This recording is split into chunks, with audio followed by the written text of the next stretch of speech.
Hello dear friends. I started doing the research for this video last week. After not being able to find stuff I'd found just a week ago online, my plans for this video changed. So I wanted to do a detailed analysis of smart cities, the acronym, look at it from both points of view, pros and cons, but I'm not.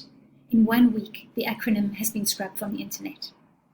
When I first read George Orwell's 1984, I thought they'd never be able to change word meanings and scrub things away like they never existed. Never mind change history in the history books. Now we are facing the sobering facts that it's only a one-click instruction to AI to take something offline, and it's done. Anyway, I also figured that if you're watching my channel, you already know all about smart cities and augmented humans or transhumanism. You'll know that AI is going to take most of our jobs very, very soon, and will be offered a universal basic income as long as we stay in line. If you're anything like me, it sounds so outrageous that I still struggle to believe it, or that people will be falling over themselves to live in smart cities. But look at what's just happened in the UK. Overnight, on the 29th of August this year, London's ultra-low emission zone was extended from one borough to all of them.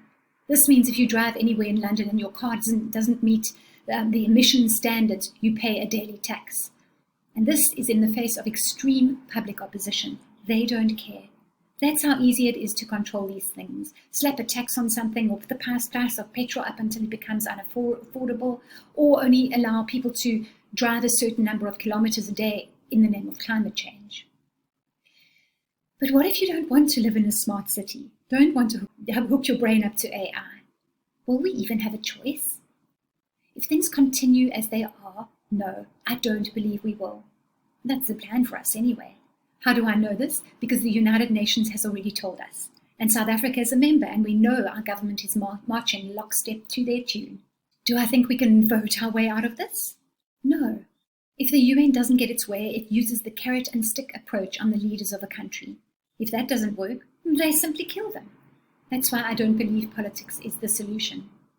So is there any hope?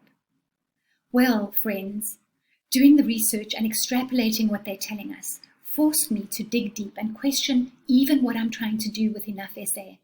Initially, this was not to wake people up, but to talk to you guys, the ones already awake to what is happening. It was to get people together, get us able to survive outside smart cities, resist the agenda. I had to face the facts that almost whatever we do in the end is going to be useless. What? Why? Yes, we could outwit them for a while, but think where this is going. Ultimately, a robotic police force, directed energy weapons, controllable weather. I thought we may be too small a crowd for them to bother about, or we'd be too large for them to dare wipe out. I mean, what about the Zulu Nation? They're so dispersed across KZN. How will they ever be herded into smart cities? And then I remembered COVID. It's just too easy for them to engineer a virus or fires or climate disaster and wipe out whomever they want. So, my friends, the only way we are going to win this, and win we shall, is to zoom out.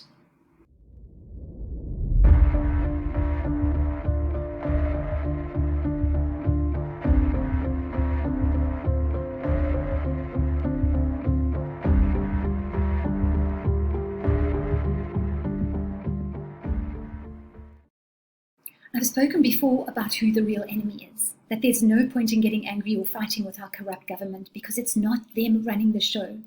They are following a script handed to them, as are all countries in the world.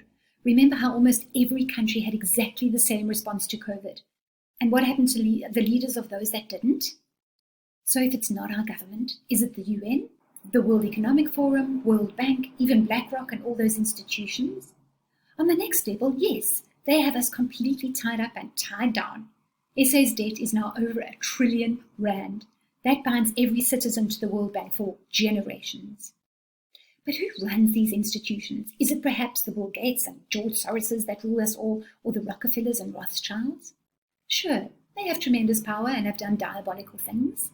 And behind them are even more powerful people in the shadows whose names we will never know. But let's zoom all the way out, friends. Hey, why the heck not?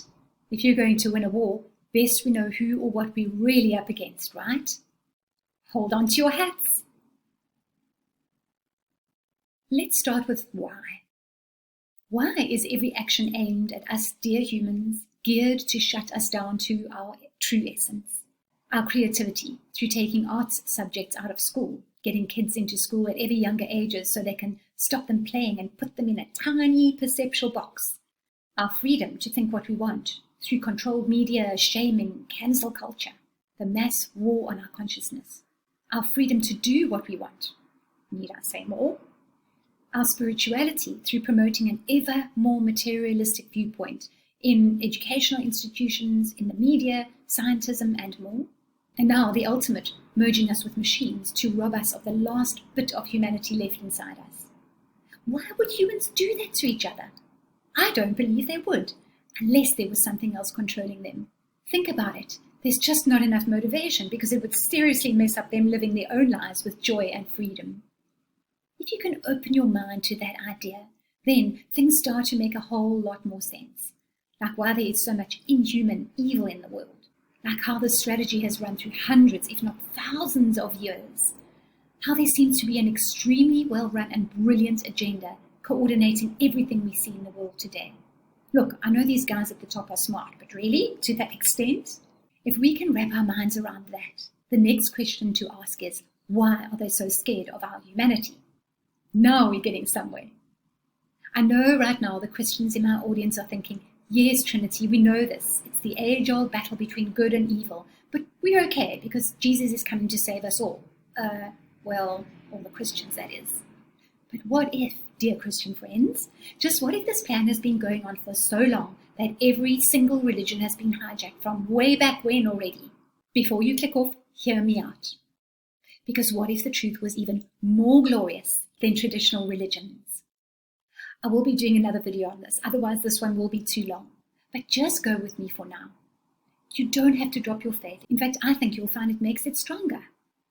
So let's just say there is a hidden truth that they've done their best to scrub from almost all records, and that this truth involves every single human, not just a select few.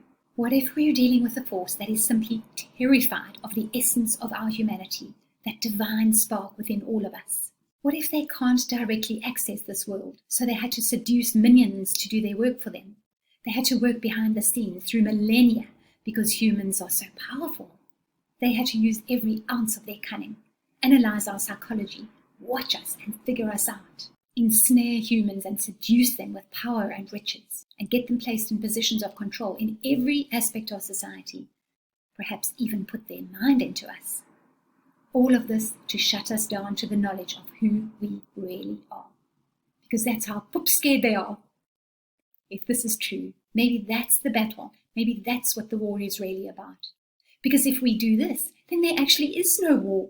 We simply wake up to who we are and act accordingly. Friends, though I believe we are powerful enough to triumph, I don't believe it's going to be done for us, that we can just sit back and wait for something to happen. Enough already. We need to human up. Time is short. Now, I do love what so many groups are doing to resist this plan for humanity. There are many in this dear country of ours. Much of what they propose is simply brilliant. But it will never work until we win this at a macro level. First we do that, then we implement these wonderful plans to save our economy, live in communities, build something new from scratch. Because if we win on the macro level, everything else becomes easy. Thanks for watching. Much love to you. This is Trinity, and I'll see you soon.